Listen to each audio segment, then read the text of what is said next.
ने बड़ा पैसा लगाया बीसीसीआई ने। जी। IPL is the biggest cricket tournament in the world. The amount 10 से 12 करोड़ तो उनका वो है इंडियन, आई सपोज 60 से 80 करोड़ तो बजट प्लेयर लेने का इंडियन।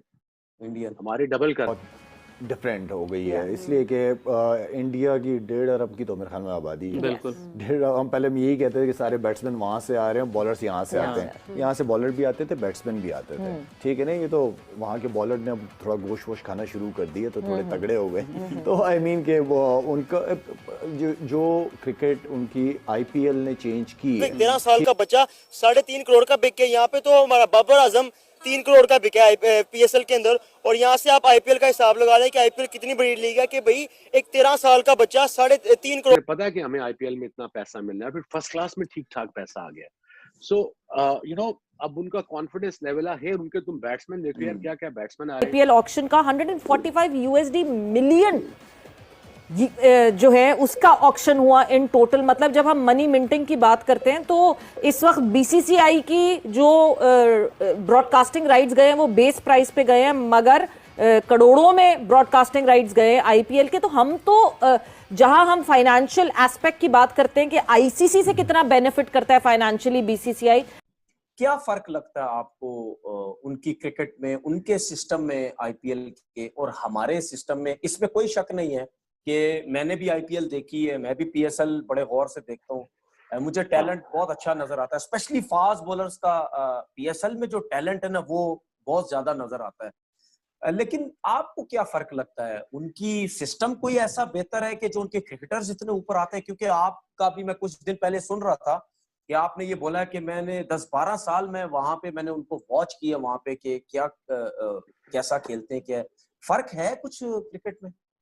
फर्क आ गया है, पिछले 6-7 सालों में फर्क आ गया है। उन्होंने बड़ा पैसा लगाया बीसीसीआई ने। IPL is the biggest cricket tournament in the world. The amount 10 से 12 करोड़ तो उनका वो है इंडियन, आई सपोज 60 से 80 करोड़ तो बजट प्लेयर लेने का इंडियन। हमारे डबल कर लो, 140 crore each team, something like that. So उससे फिर वो पैसा जब बनता है तो बीसीसीआई वो पैसा फिर दोबारा फर्स्ट क्लास में डालता है। अब मोस्ट ऑफ द प्लेयर्स जो आईपीएल के हैं उनके अपने पर्सनल कोचेस हैं, लाइक परवीन आमरे, इस तरह के जो रिटायर्ड क्रिकेटर्स हैं जो अच्छे कोचेस हैं उन्होंने हायर किए हुए हैं।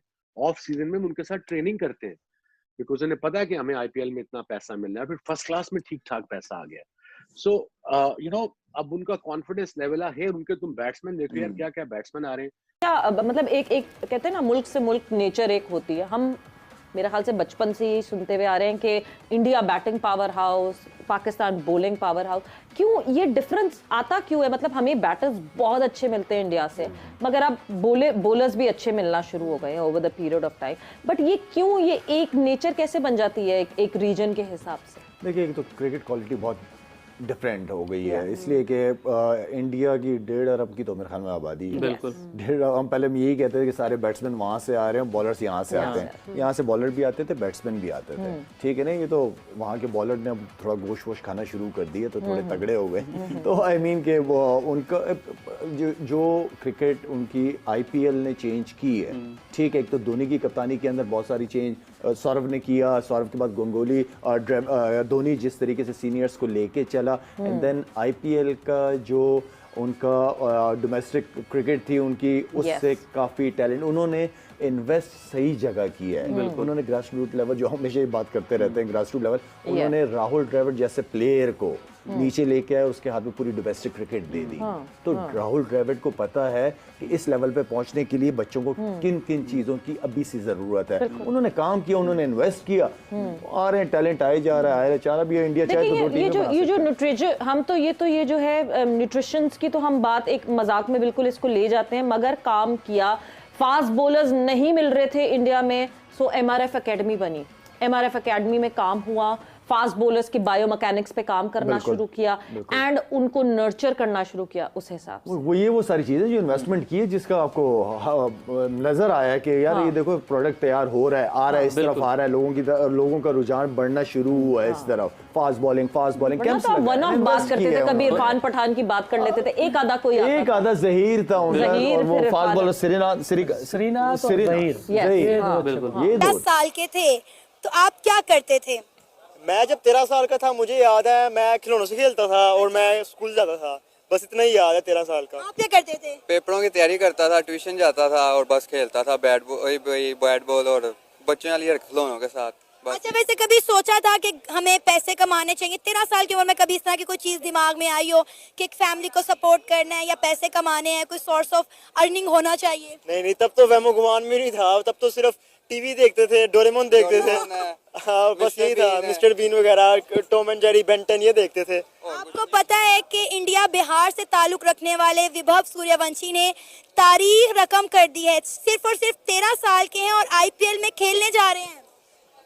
जी, ऑक्शन हुआ है और वो बिके भी पाकिस्तानी 3.5 करोड़ के, और मैं देख के हैरान हो गया था। मैंने कहा यार, सिर्फ एक 13 साल का बच्चा 3.5 करोड़ का बिक के, यहाँ पे तो हमारा बाबर आजम 3 करोड़ का बिका है पीएसएल के अंदर। और यहाँ से आप आईपीएल का हिसाब लगा लें कि आईपीएल कितनी बड़ी लीग है कि भाई एक 13 साल का बच्चा 3.5 करोड़ का बिका है पाकिस्तानी, और वहाँ पे 1 करोड़ कुछ का बिका है। 1 करोड़ 10 लाख का उन्होंने खरीदा है राजस्थान रॉयल ने। हम पैसों की बात कर रहे हैं, इट रिमाइंड्स मी कि कल इख्तिताम होता है आईपीएल ऑक्शन का। 145 यूएसडी मिलियन जो है उसका ऑक्शन हुआ इन टोटल। मतलब जब हम मनी मिंटिंग की बात करते हैं तो इस वक्त बीसीसीआई की जो ब्रॉडकास्टिंग राइट्स गए हैं वो बेस प्राइस पे गए हैं, मगर करोड़ों में ब्रॉडकास्टिंग राइट्स गए आईपीएल के। तो हम तो जहां हम फाइनेंशियल एस्पेक्ट की बात करते हैं कि आईसीसी से कितना बेनिफिट करता है financially BCCI, itself BCCI financially इतना स्ट्रांग हो गया है कि कोई भी बोर्ड उनके अगेंस्ट आके खड़ा नहीं होना चाहेगा।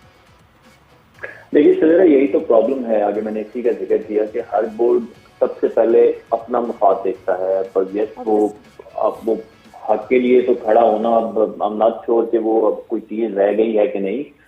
सबसे पहले हर बोर्ड, हर मुल्क अपना मुफाद देखता है बिफोर मेकिंग एनी डिसीजन और टेकिंग एनी स्टैंड। तो वो अब बीसीसीआई के पास जितना पैसा है, हर क्रिकेट बोर्ड के प्लेयर्स आईपीएल खेलते हैं, वहां से इतना अर्न करते हैं, वो अल्टीमेटली बोर्ड को भी इससे फायदा होता है। तो ये इसलिए मैंने कहा था कि बड़ा एक ट्रिकी डिसीजन है for ICC and then for PCB as well, क्योंकि end of the day it's about money. जैसे इकबाल भाई ने कहा कि आपने तो अपना सारा कुछ जो जमा पूंजी थी काइंड ऑफ वो आपने स्टेडियम की अपग्रेडेशन पे लगा दी, क्योंकि यू न्यू के मनी इज कमिंग, राइट।